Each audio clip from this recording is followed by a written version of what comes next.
G'day team, I'm Scotty Heiman. Welcome to Heiman Habitat.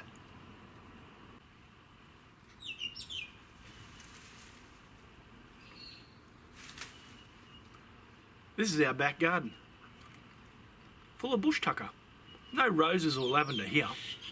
This is native mint, warrigal greens, native ginger, and all the way down the back around the corner is an aniseed myrtle, fantastic for making tea.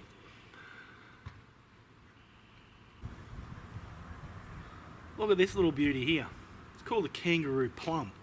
Growing in my backyard, but across Australia you'll find it on remediation sites where, because it can be such a quick grower, mining companies use it to help re-establish flora and fauna in disturbed areas.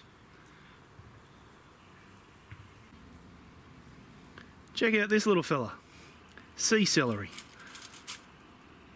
But the beauty of it is it available in places like Bunnings and your local gardener, all coming out with bush foods, edible native herbs. Who'd have thunk it? Now if you can, make yourself a greenhouse, and then you'll be able to help some of the natives from up north and from the coastal areas survive a little bit longer, like this warrigal green here to help him get through the winter, and this marvellous tamarind. Now obviously we wouldn't be able to grow him normally where we are, but inside the greenhouse he's doing just fine. This little beauty, it's one of the native plums. It's a plum pine from up north, but down here it's doing just great.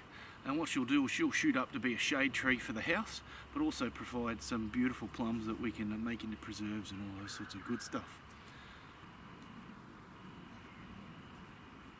Now this one here, this is a midgeonberry. It'll grow into a lovely little shrub. The bulbine herb down here, there's a nice little border plant. There's a Tasmanian pepperberry and a Syzygium bush cherry around the corner.